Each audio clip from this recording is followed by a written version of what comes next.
Research বলে তুমি যতটা বেশি পড়াশোনা করবে ততটা নাকি তুমি আনএমপ্লয়েড হবে। কি বিশ্বাস হচ্ছে না? চলো একটা ভিডিও দেখাচ্ছি, প্রথমে তো ওটা দেখে নাও তুমি। You study, the more unemployed you are. Let's look at unemployment rate. People who don't have a degree, unemployment rate is 3%. People who have a degree, unemployment rate is 30%. IITians who graduated in 2024, unemployment rate is 40%. What are you saying?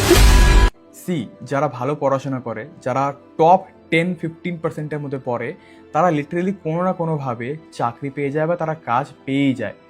And যারা পড়াশোনা করে না, যারা একদম বেকার পড়াশোনাতে, তারা আগের থেকেই বুঝে যায় যে ভাই আমার দ্বারা পড়াশোনা হবে না, তো আমি সাইড কিছু একটা কাজ শুরু করি। বাট এই যে মিডিলে যে এত চাঙ্ক অ্যামাউন্ট অফ যে মানুষ আছে, লাইক 40-50-60% যে মানুষ আছে, যার মিডিলের মানুষ, তারা লিটারেলি সব থেকে বেশি ধাক্কা খায় লাইফে। তারা না চাকরি পায়, না এখানকার থাকে না ওখানকার থাকে, অ্যান্ড পরবর্তীকালে তাদেরই সব থেকে বেশি প্রবলেম হয় লাইফে। তো তুমিও যদি এই পিচ বা মিডিলের লোকের মধ্যে না পড়তে যাও, তো মেক শিওর নিজে কিছু সাইড হাসেল শুরু করো আজকের থেকে, যাতে পরবর্তীকালে তোমার ভাত কাপড় আনতে অসুবিধা না হয়। রাইট?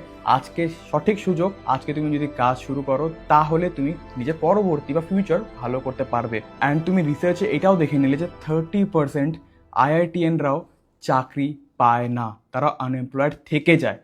তো ভাই আজকের ডেটে এইটা ভুলে যাও যে আমি চাকরি পাবো, তার থেকে ভালো আজকের ডেটে কিছু নতুন সাইড হাসেল শুরু করো, যাতে তোমার পরবর্তীটা খুব ভালো হয়।